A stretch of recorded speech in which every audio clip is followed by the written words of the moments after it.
안녕하세요. 오늘도 사연 살롱을 찾아주셔서 감사합니다. 30년간의 결혼 생활을 마치고 황혼의 솔로가 된 여성이에요. 제 이혼 사유는 간단했어요. 남편이 저랑 사는 게 지긋지긋하다고 이혼 서류에 도장을 찍어달라고 하더군요. 그런데요, 저라고 한 남자랑 그 긴 세월을 한 입을 덮고 살면서 실증이 안 났겠어요.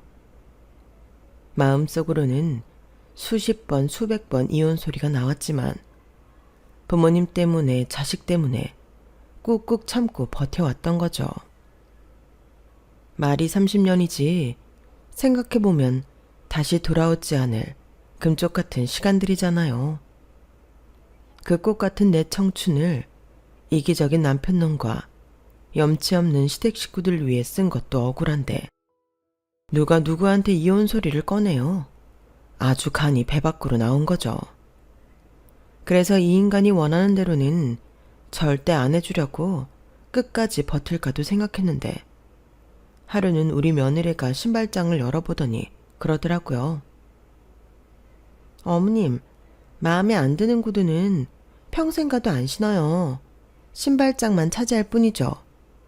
그땐 버리는 게 상책이에요. 살 때 들인 돈 아깝다고 생각해봐야 소용없다니까요. 차라리 버리고 그 자리에 새 구두 사서 놓으세요. 어머님 마음에 쏙 드는 예쁜 구두로요. 며느리 입에서 나온 그 말에 무릎을 쳤어요. 그래, 어차피 마음 뜬 영감탱이 붙잡고 살아봐야 어디다 쓸 데도 없는데 뭐하러 볼 때마다 한숨 쉬고 사나 싶더라고요. 이참에 싹 내다 버리고 새 인생 살자고 생각했죠. 그래서 이혼 서류에 도장을 찍어주기로 했어요. 그런데 이놈의 인간이 끝까지 지저분하게 나오지 뭐예요. 얼마나 열받던지 없던 정도 다 떨어지더라고요. 오죽하면 이 나이에 제가 이렇게 사연을 다 보내겠어요. 아주 공개적으로 개망신을 주고 싶다니까요. 생각해보면 제가 마음에도 없던 남자와 결혼을 하게 된 건 다 제 친정아버지 때문이었어요. 남편을 제 짝으로 이어준 사람이 저희 아버지거든요. 아버지가 원했던 제 짝의 조건은 돈도 아니고 직업도 아닌 건강이었어요. 오래도록 제 곁을 지켜줄 수 있는 사람을 원하셨거든요. 거기에는 그럴 만한 이유가 있었어요. 저희 부모님은 자식 없이 사시다가 40이 넘어서야 저를 얻으셨거든요. 친정어머니가 저를 가지셨을 때 나이가 40이셨어요. 아버지는 46이었고요. 아내의 임신 소식을 듣고 아버지는 무척 기뻐하셨지만 한편으로는 걱정이 되셨대요. 아무래도 두 분 나이 때문이었죠.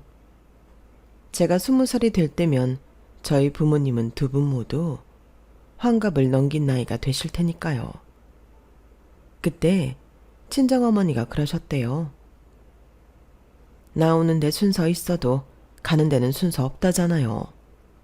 젊은 부모라고 자식 곁에 오래 있어준다는 보장이 있나요? 우리가 운동 열심히 하고 몸에 좋은 것도 많이 먹으면서 우리 아이 옆에서 오래오래 살아주면 되지 않겠어요? 정 그렇게 걱정이 되면 명이 긴 반려자로 짝지어주면 되죠. 뱃속에 아이가 사내라면 안사람 보살핌 받으며 살면 되고 계집애면 남편 그늘에서 살면 되는 거니까요. 그러니 너무 걱정 말아요. 어머니의 말에 저희 아버지는 제 신랑감을 구할 때 건강하고 명이 긴 남자를 찾으셨어요. 그렇게 선택된 남자가 바로 제 남편이었죠. 남편은 딱히 뭐 하나 내세울 거 없는 사람이었지만 선천적으로 건강만큼은 누구보다 자신 있는 사람이었어요. 거기다 가난한 집안에서 자라 어릴 때부터 부모님을 도와 밭일, 논일을 하다 보니 자연스레 건강 체질이 된 거였죠. 제가 결혼 정년기가 되자 여기저기서 중신이 들어왔는데 그중 3사람 정도가 저희 부모님 마음에 들었나 봐요. 제 친정 어머니는 새 남자의 생년월일을 들고 사주를 보러 가셨는데 거기서 제 남편이 가장 오래 산다고 했던 거죠. 100세까지 무병장수한다고 나왔다나요? 혹시나 해서 몇 군데 더 가봤는데 결과는 같았어요. 그 결과를 전해 들은 아버지는 나머지 선처를 다 거절하고 남편과의 선자리에 저를 내보내셨어요. 건강히 오래 산다는 이유 때문이었죠. 솔직히 남편의 첫인상은 그저 그랬어요. 얼굴은 시커멓고 되게 촌스러웠거든요. 커피에 설탕을 3스푼이나 넣고는 그걸 휘휘 저은 티스푼을 입으로 쪽쪽 빨고는 제게 건네더라고요. 커피엔 자고로 설탕을 듬뿍 넣어야 맛있다나요? 그러니 저도 설탕을 넣으라는 거였죠. 제가 반응이 없자 남편은 자기 입으로 쪽쪽 빨던 티스푼으로 설탕을 떠서는 제 커피에 넣고 휘휘 저어주었어요. 차마 더럽다는 말을 할 수가 없어서 고맙다고 말하곤 커피에는 입도 안 댔죠. 그리고 내꾸진 커피잔만 쏘아보고 있었는데 앞에서 후루룩거리는 소리가 요란하게 나는 거예요. 그 소리의 주인공은 남편이었어요.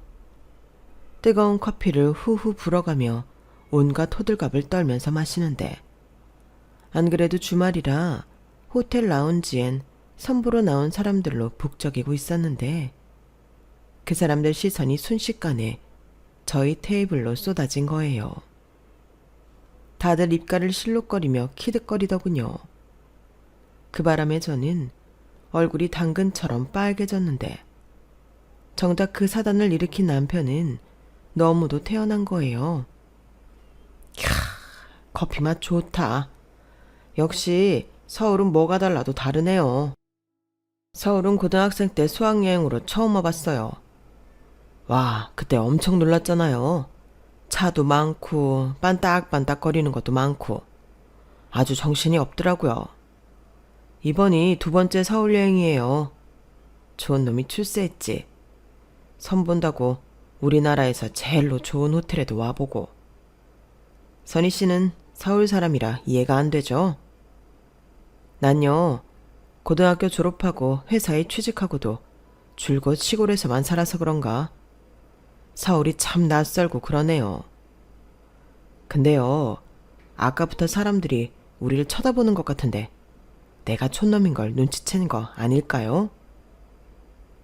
비록 사람이 채신머리도 없고 매너라고는 눈곱만큼도 없는 사람이었지만 순박한 모습이 싫지만은 않았어요.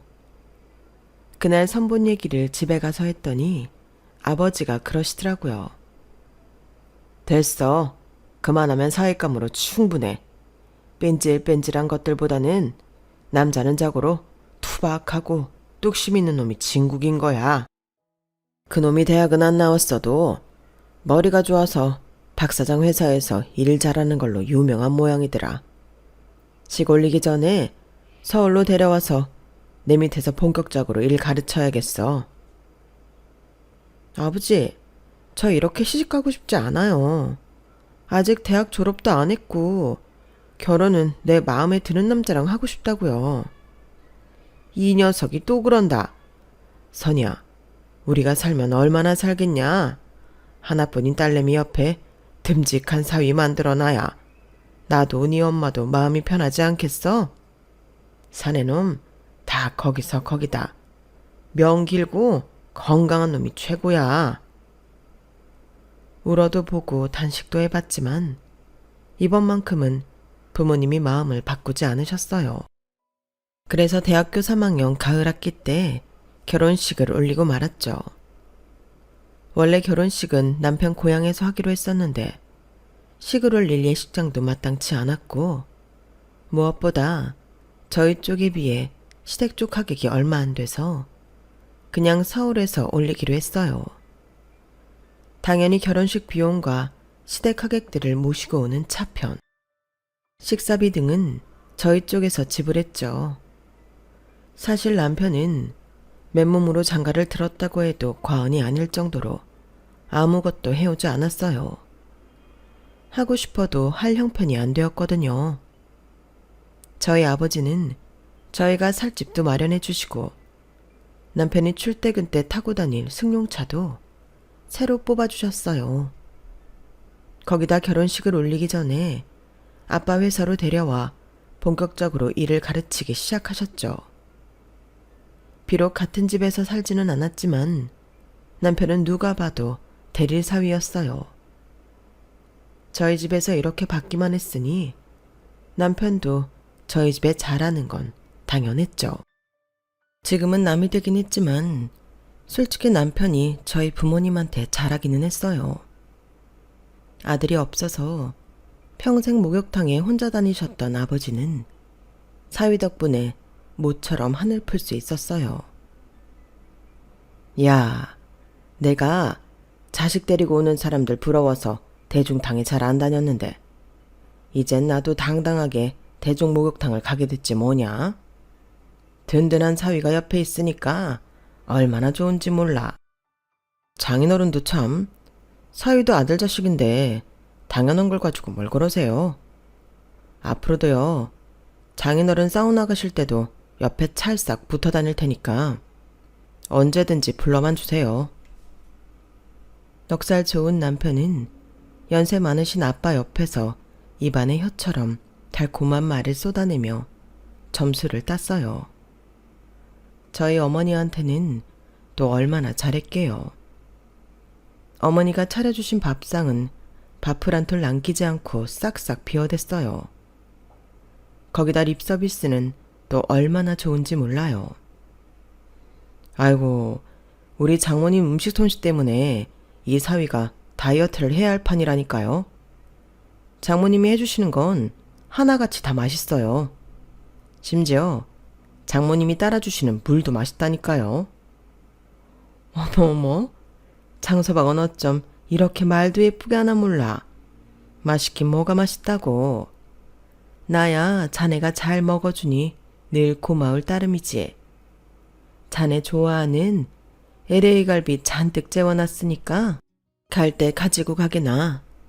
먹고 싶은 거 있으면 언제든 얘기하고. 장인한테는 회사를 물려받고 장모한테는 사시사철 몸에 좋은 보양식부터 온갖 산의 진미를 얻어먹는 남편이 참 신기하기도 하면서 한편으로는 얄밉다는 생각이 들었어요. 저 사람은 전생에 무슨 복을 지었길래 결혼 한 번에 모든 걸 다 손에 쥐게 되나 싶었거든요. 처가에서 대접받고 사는 남편과 달리 저는 시댁에서 찬밥 신세였어요. 결혼하고 이듬해에 아이를 가진 저는 출산 막달이 됐어도 시댁에서 부르면 한 걸음에 달려가야 했어요. 안 그랬다가는 저희 시어머니가 전화통을 붙잡고 돈 있는 집에 아들 자식을 뺏겼네 어쨌네 하루 종일 신세한탄을 하셨거든요. 출산을 하고 3, 7일이 지나지도 않았는데 시댁 식구들이 모두 서울 저희 집에 올라와 일주일 넘게 지내고 가는 통에 저는 온전치 않은 몸으로 시댁 식구들한테 삼시세끼 밥을 해먹이고 청소에 그 많은 식구들 빨래까지 해대야 했어요. 시댁 식구들은 다들 잘 사는 제 친정 눈치를 보느라 대놓고 뭐라 하지는 않았지만 내심 맏아들을 처가에 뺏겼다는 생각을 하고 있었어요. 그래서 제가 조금만 서운하게 하면 돈 많다고 유세 떤다고 소곤소곤 했죠. 차라리 대놓고 말을 했다면 반론이라도 제기할 텐데 자기들끼리 모여서 쑥덕대니 사람 미치겠더라고요. 웃긴 건 그 소리가 제 귀에 쏙쏙 들어온다는 거였죠. 그중 막내 시누이는 그나마 대놓고 불평을 하는 타입이라 들을 땐 화가 나도 저도 한마디쯤은 반격을 할 수가 있었어요. 옳기는 좋겠다. 돈 몇 푼에 남편이 아니라 충복을 하나 얻었으니 말이야. 말이 사위지. 우리 오빠가 어딜 봐서 그 집 사위야? 완전 종놈이지. 나이 든 장인 장모 모시랴. 부잣집 딸내미인 아내 받들랴. 몸이 10개라도 모자랄 판인데 말이야. 안 그래요, 옳게? 아가씨, 무슨 말이 그래요. 말에도 품격이라는 게 있어요. 같은 말이라도 그렇게 하면 안 되죠. 그리고 아가씨 말대로라면 아가씨 오빠는 우리 집 종놈이라는 얘긴데. 그럼 아가씨랑 아버님 어머님 그리고 도련님들은 뭐가 되겠어요? 종놈 가족이면 다들 종 아니겠어요? 왜 스스로를 그렇게 만들어요? 뭐요? 언니 지금 말 다 했어요?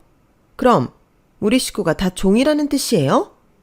하, 이제야 본색을 드러내네. 그동안 종놈 집안에서 며느리로 사느라 얼마나 자존심 상했을까? 말이 그렇다는 거예요. 그러니까 앞으로는 스스로 가치를 떨어뜨리는 말은 삼가하세요.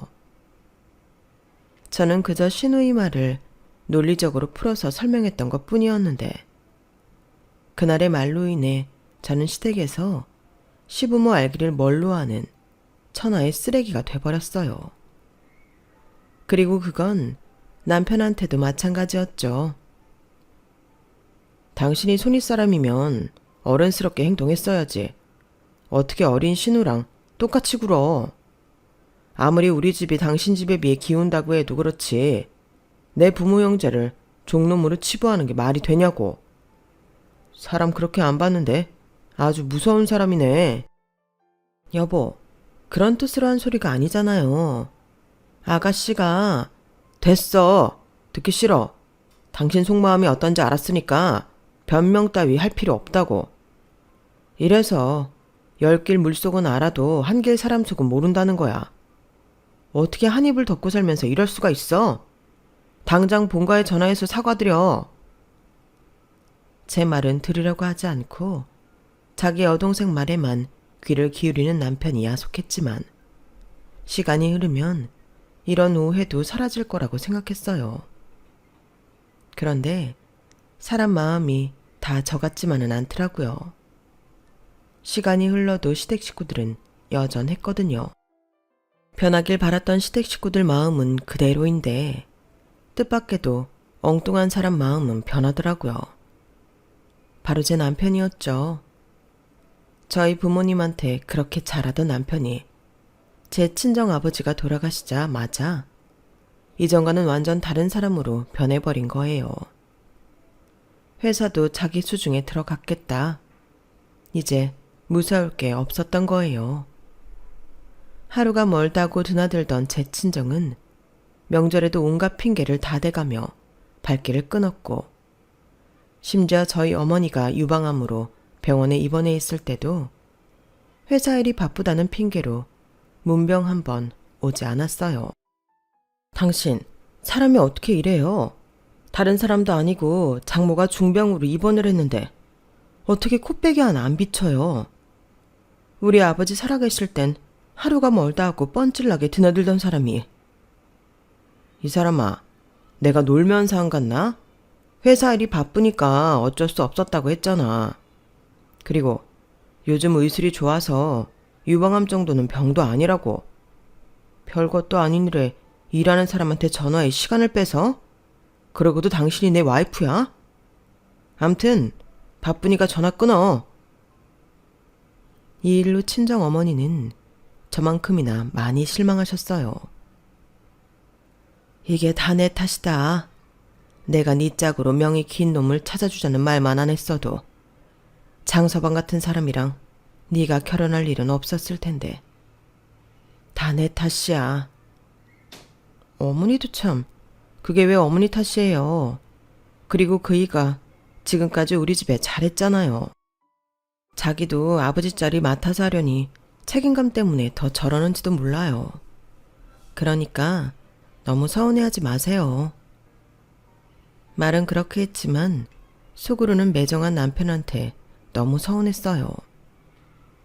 차라리 내가 지금이라도 회사 일에 뛰어들까 하는 생각이 들 정도로 고양이한테 생산을 맡긴 이 상황이 불안하고 마음에 들지 않더라고요. 비록 돌아가신 아버지를 이어 대표 자리에 올랐지만 사주는 친정 어머니였어요. 그래서 그런가 남편은 회사 내에서 자기 사람을 만드는데 주력하더라고요. 장모 죽고 나면 바로 회사를 자기 손에 넣을 수 있게 하려는 작당이었죠. 친정 어머니가 유방암으로 수술을 하셨을 때만 해도 사실 몇 년 못 사실 줄 알았어요. 연세도 있으셨고 3기 가까운 시기에 수술을 한 거라서 걱정이 많았거든요. 그런데 제 아들, 딸이 시집장가를 갈 때까지도 어머니는 정정하셨어요. 식이요법도 하고 요가도 시작하시면서 오히려 수술 전보다 더 건강해지셨죠. 아마도 미덥지 않은 사위 때문에 어머니가 더 기를 쓰고 오래오래 사시려고 노력하시는 게 아닌가 싶더라고요. 친정아버지가 돌아가신 이후 대표 자리에 앉은 남편이 제일 먼저 했던 일은 자기 형제들을 회사에 불러들이는 거였어요. 다들 학벌도 변변찮고 직장 생활이라고는 해본 적도 없는 사람들이었는데도 득채니 뭐니 말도 안 되는 방식으로 입사를 시킨 거죠. 중소기업이라고는 해도 이건 있을 수 없는 인사였죠. 그래서 회사 내부에서 반발도 있었는데 남편은 되려 반발하는 직원을 좌천시키거나 트집을 잡아서 회사에서 내쫓아버렸어요. 그러니 누가 남편 말을 거역하겠어요.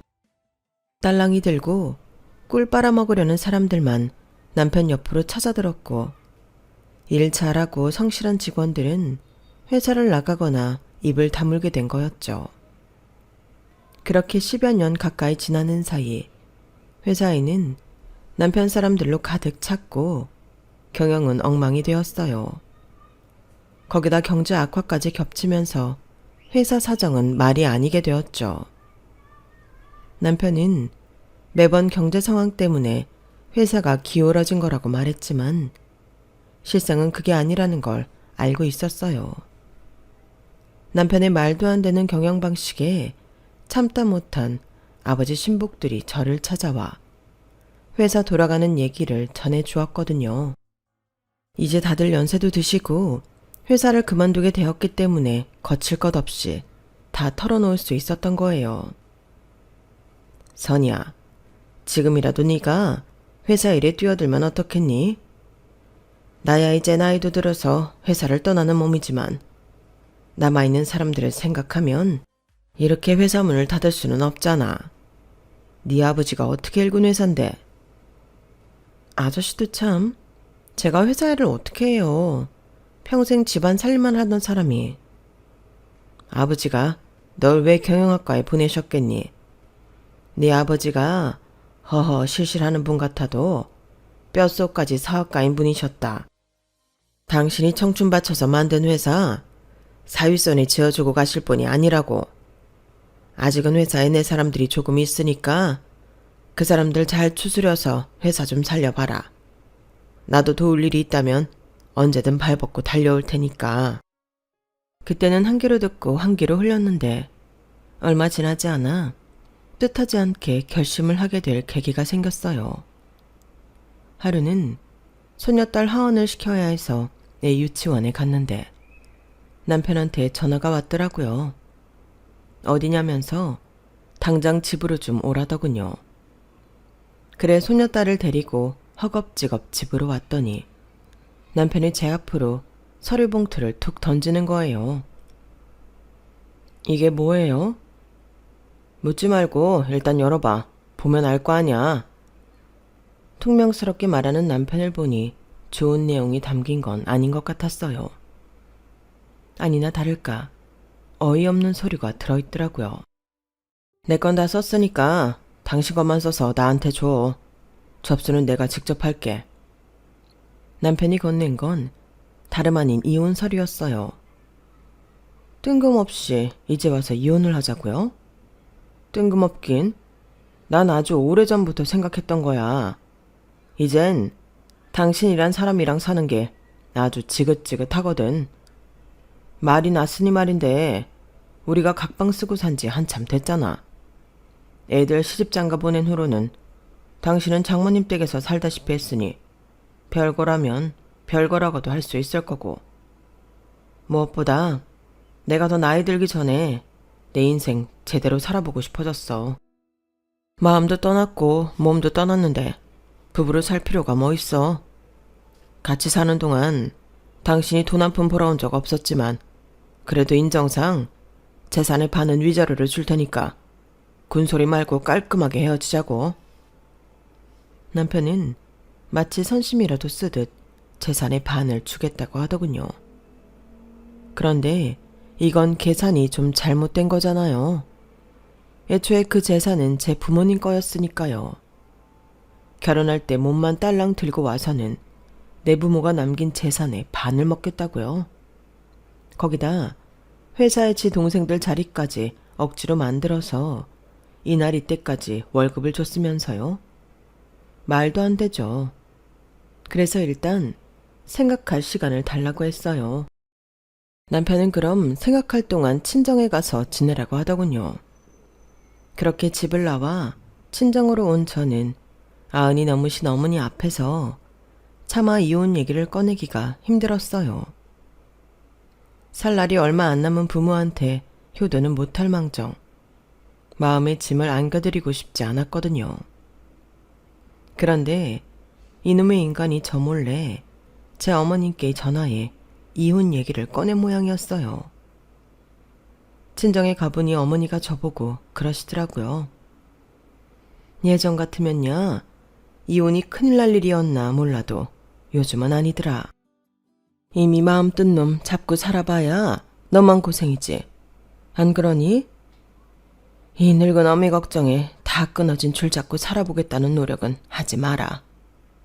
대신 그놈 하는 짓거리가 괘씸해서 온전히는 못 끝내주겠다. 네 아버지 회사 네가 받아서 해라. 그놈한테는 절대 뺏기면 안 돼. 폐은막락한 놈 같으니라고. 제 앞에서는 담담하게 행동하셨던 어머니한테 나이든 딸의 이혼은 큰 충격이었던 모양이었어요. 도대체 그 인간이 어머니께 전화해 뭐라고 하면서 이혼하겠다는 소리를 한 건지. 어머니는 그날 이후 식사도 제대로 못하시고 감기 기운에 앓으시다 결국 폐렴까지 번져 입원을 하게 되었어요. 어머니 병실을 지키다가 하도 천불이 나서 남편한테 전화를 했어요. 당신이 뭐라고 했길래 우리 어머니가 이렇게 되신 거야? 말해봐. 뭐라 그랬어? 아니, 이젠 장모 아픈 것도 내 탓이야? 뭐라고 하긴 뭘 뭐라고 해. 당신 딸 굶어 죽지 않게는 챙겨주겠다고 했지 뭐. 노인네가 어찌나 욕심이 많은지 재산 절반을 준다는데도 부족하다고 난리더라고. 아니, 집구석에서 살림만한 여자한테 그 정도 주면 많이 주는 거 아니야? 대기업 사장들 이혼할 때도 보면 위자료는 얼마 안 되던데. 장모님은 세상 물정도 모르시고. 참. 뭐라고 이 개자식아? 넌 인간의 껍을 쓰고도 어쩌면 그럴 수가 있니? 연세 드신 장모한테 꼭 전화해서까지 이혼 사실을 알려야겠어? 충격받으실 건 생각도 안 해? 네 부모라면 그렇게 했겠니? 아, 그래야 당신이 빨리 이혼 서류에 도장 찍을 거 아냐. 나도 너랑 빨리 갈라서고 내 인생 즐기고 싶다고. 그러니까 이혼 서류에 도장이나 찍으란 말이야. 더 험한 꼴 당하기 전에. 나 마음 바뀌면 재산의 반이 아니라 10%도 안 주는 수가 있어. 잘 생각하고 처신해라. 끝까지 남편은 인간 이하의 모습을 보였어요. 그래서 이혼 서류에 도장 찍기 전에 회사부터 돌려놔야겠다 싶었어요. 아버지가 돌아가실 때 회사를 어머니 앞으로 주고 가셨거든요. 그간은 어머니가 회사 일도 잘 모르시고 제 남편이 아버지 밑에서 일을 배웠으니 남편한테 회사를 맡겼지만 이참에 경영권을 제가 가져와야겠다 싶었어요. 대기업이면야 경영권 때문에 피바람이 불 수도 있겠지만 이제는 기울어진 작은 회사, 경영권 뺏는 건 그리 어려운 일도 아니었어요. 그래도 그걸 뺏으려고 했던 건 남편이 아끼는 시댁 식구들 때문이었어요. 남편이 회사 곳곳에 심어놓은 자기 식구들 밥줄을 제 손으로 끊어내고 싶었거든요. 그래서 병석에 계시는 어머니 동의를 구해 남편을 대표 자리에서 해임시키고 그 형제 친인척들도 업무 과실과 그 밖의 비리, 횡령을 이유로 회사에서 내쫓아버렸어요. 그랬더니 남편이 한 걸음에 병원으로 달려왔더라고요. 이게 어떻게 된 거야? 내가 왜 내 회사에서 쫓겨나? 누구 마음대로? 내 회사? 그게 왜 당신 회사야? 아버지 돌아가실 때 우리 어머니 앞으로 주신 회사야. 당신은 그동안 우리 어머니 동의하에 대표직만 맡았을 뿐이라고. 서류상으로도 그렇게 돼 있는데 몰랐어? 변호사랑 다 상의해서 한 일이니까 토달려거든 소송을 걸어. 아, 그리고 당신이 회사에 끌고 온 떨거지들도 이참에 싹 다 데리고 나가고. 야, 너 아주 웃기는 년이구나. 그동안 나나 되니까 그 회사를 끌고 온 거지. 다른 놈이면 진작에 말아먹어도 말아먹었어. 네가 나 없이 회사 경영을 할 수 있을 것 같냐? 어림도 없어. 내가 회사를 말아먹든 구워먹든 신경 끄시고 당신은 대표실이나 빼세요. 그래, 좋다. 내가 더러워서 그깟 회사 그만둔다.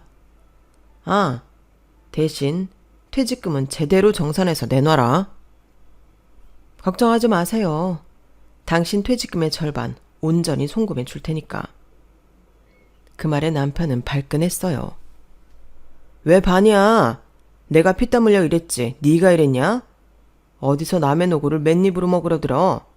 넌 염치란 것도 모르냐? 염치? 그 말이 당신 입에서 나온다는 게 어이없네.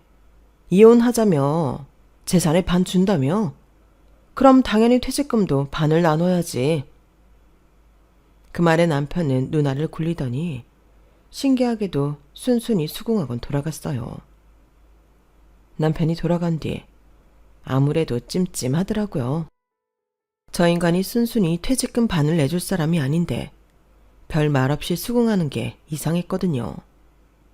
아무튼 안 주겠다고 뻗대는 게 아니니 다행이란 생각도 들었어요. 며칠 뒤 친정으로 아들, 딸 내외를 불러 이혼 얘기를 꺼냈어요. 자식들은 생각보다 담담히 받아들이더라고요. 그런데 손녀딸이 대뜸 그러는 거예요. 그럼 나 할아버지 농장에서 말 타기로 한 건 어떡해? 할아버지랑 할머니 이혼하면 나 제주도 못 가잖아. 저를 비롯해 아들, 딸 내외는 뜬금없는 손녀딸의 제주도 농장 타령에 의아했어요. 그래서 며느리가 애한테 할아버지는 서울에 사시는데 왜 제주도에 가냐고 했더니 애가 그러는 거예요. 언젠가 할아버지가 휴대폰으로 사진을 보여주면서 제주도에 있는 집이랑 농장, 심지어 말까지 자랑을 했었다고요. 어린애가 한 소리라서 그냥 넘길 수도 있었지만 왠지 그 순간만큼은 촉이 발동되더라고요. 남편이랑 같이 살 때 한동안 툭 하면 제주도로 출장을 갔던 게 떠올랐거든요. 그때 제가 우스갯소리로 제주도에 황금이라도 묻어둬서 자주 가는 거냐는 소리도 했으니까요. 그래서 업체에 의뢰해 남편의 재산 추적을 했어요. 그랬더니 세상에 제주도에 땅이 엄청나게 있더라고요. 남편 명의는 아니었고 죄다 지 동생들 앞으로 해둔 거였어요. 사들인 시점을 따져보니 회사가 기울어지기 시작하던 시점부터였어요. 사람이 말이죠. 의심이 가면 끝도 없는 거잖아요. 그래서 회사 경리과 직원들이랑 달라붙어서 남편의 제주도 부동산이 늘어난 것과 회사에서 빠져나간 돈을 맞춰봤어요. 그랬더니 이게 아기가 딱 맞아 떨어지는 거예요. 그동안 경리과에 지 형제들을 앉혀놓더니 이런 작당을 했던 거였죠. 이렇게 재산을 숨겨놨으니 헛개비 같은 회사도 쉽게 내놓고 퇴직금도 절반이나 내놓겠다고 했던 거였어요. 쥐새끼 한 마리가 남의 집 겉간에 들어와 쌀과 마늘 옮겨 놓을 줄 누가 알았겠어요. 그래서 이혼 서류에 사인을 해주기에 앞서 그간 남편과 시동생, 시누이가 회사 돈을 횡령한 혐의도 고소부터 했어요. 이 멍청한 인간들이 회사 돈을 옮기면서도 하도 흔적을 많이 내놔서 증거를 찾는 건 쉬운 일이더라고요. 남편과 남편 동생들의 횡령 소식이 알려지자 퇴사한 아저씨 삼촌들이 모두 달려와 수기로 작성된 서류도 찾아주시고 당시 회사 사정에 대한 증언도 해주셔서 소송은 생각보다 쉽게 끝이 났어요. 한몫 단단히 챙기고 이혼을 하려던 남편은 그동안 빼돌린 돈도 몽땅 회사에 토해내게 되었고 저와의 이혼으로 퇴직금도 절반을 내어주게 되었죠. 거기다 남편과 시누이 시동생은 공금횡령죄로 벌금형과 실형을 받게 되었고요. 그제야 남편은 눈물 콧물 빼가며 싹싹 빌더군요. 여보, 내가 그동안 당신 부모님한테 얼마나 잘했어. 그건 당신도 인정하잖아. 내가 비록 회사 돈에 손을 대긴 했지만 그동안 내가 회사 운영하면서 벌어준 돈에 비하면 아무것도 아니라고. 같이 산 시간을 생각해서라도 횡령죄만은 무마해주라. 나를 위해서 그래달라는 게 아니야. 애들을 생각해서 그래달라는 거야. 지 아빠가 횡령죄로 실형을 살면 애들이 지들 처가랑 시집에 어떻게 얼굴을 들고 살겠냐고. 애들 생각해서라도 제발 소송 좀 취하해줘. 내가 이렇게 부탁할게. 흑히고 있네. 누가 누굴 걱정하니? 우리 애들? 너 같은 인간 아버지로도 생각 안 해. 너한테 가족은 네 부모랑 형제들 뿐이잖아. 우리 애들도 그거 다 알아. 자식들 생각을 했다면 네가 인생을 그따위로 살면 안 되지. 그 소송 누가 하라고 했는 줄 알아? 우리 영민이가 먼저 권하더라. 너랑 네 형제들이 빼먹은 내 부모 재산 하나도 빼지 말고 다 받아내라고. 네 아들이 그랬다고. 가진 거라곤 몸뚱이 하나밖에 없는 거 받아줬더니 이런 배은망덕한 짓을 해놓고도 선처를 바래? 웃기지 마. 네 놈은 벽에 똥칠할 때까지 오늘 일을 후회하면서 살아. 남편과 이혼한 저는 아버지 회사를 물려받아 현재까지 운영하고 있어요. 남편한테 되찾은 회사 돈으로 다시 회사를 살릴 수 있었거든요.